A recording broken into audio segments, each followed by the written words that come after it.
Welcome, and just take a deep breath. If you're here cramming for your mental health nursing exam, you are in exactly the right place. We're going to cut through all the noise and really lock in the key concepts you absolutely have to know. Okay, so here's our game plan. We're going to start with those non-negotiable legal rules, then jump into recognizing key clinical patterns, and we'll finish up with a little lightning round of some must-know tools. Let's get right into it.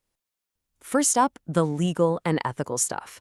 And seriously, getting these rules straight is the foundation for almost every single scenario question you're going to face. It's truly the bedrock of safe practice. All right, this is one of those things that trips a lot of people up on exams, the 5150 versus the 5250. Let's make it simple. The 5150, that's the initial 72-hour hold. It's the starting point. Now, if after those 72 hours the person still meets the criteria, then it can be extended to a 5250, which is that longer 14-day hold for more intensive treatment. So what happens if a patient on one of these holds refuses their meds? Can you just give it to them anyway? Absolutely not. That is where a RICE hearing comes in.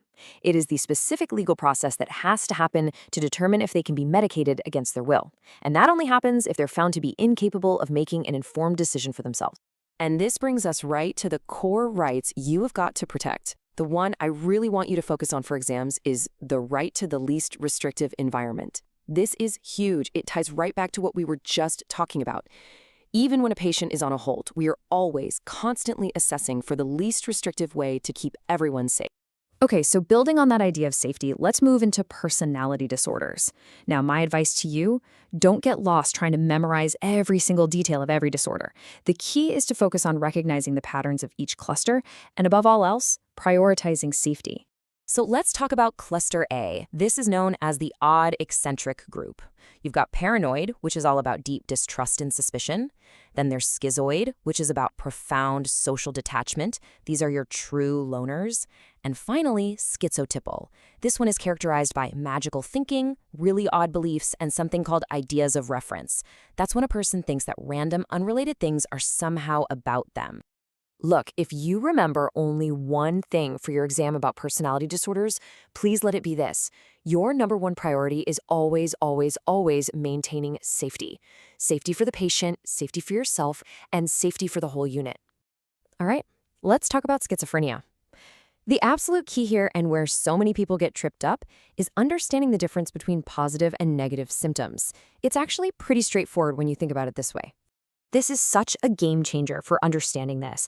Positive symptoms are things that are added to the person's experience, things that shouldn't be there, like hallucinations or delusions. So think plus for positive. Negative symptoms, on the other hand, are abilities that are lost or taken away, like the ability to feel pleasure, that's anhedonia, or any motivation to do things, which is avolition. Think minus for negative. You are definitely going to see questions on eating disorders. They're a really high-yield topic. So let's quickly break down the key clinical differences you need to be able to spot between anorexia nervosa and bulimia nervosa. So the most crucial point, the biggest giveaway, is weight. Patients with anorexia are, by definition, significantly underweight, but patients with bulimia are often at a normal weight or maybe even a little overweight. After that, look for those key physical signs. For anorexia, you might see that fine, downy hair called lemnugo. For bulimia, look for calluses on the knuckles, that's Russell's sign, from self-induced vomiting. Okay, let's finish up with a quick lightning round. We're going to lock in two really important concepts you're very likely to see on your exam: complicated grief and the CAGE screening tool. We all know grief is a normal, healthy process, right? But complicated grief, or maladaptive grief, is different. This is when a person just gets stuck. They are completely unable to move forward, almost as if they're frozen in time by their loss. And here is the classic exam question you are going to see. If a question describes a situation like this, where a lot of time has passed, maybe a year or more, and absolutely nothing has changed, like the deceased's room is kept exactly as it was, your brain should immediately go to complicated grief. All right, last concept. You're in a clinical setting. You need a fast, effective way to screen someone for a potential alcohol problem. What's your go-to tool?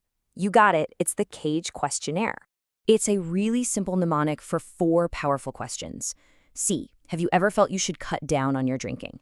A, have people annoyed you by criticizing your drinking?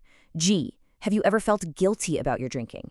And E, have you ever had an eye-opener? You know, a drink first thing in the morning to steady your nerves. And the magic number you need to remember here is 2.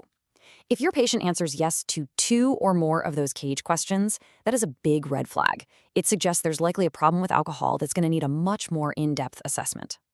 And that's it. That's our rapid review. Remember, you don't need to know every single tiny detail.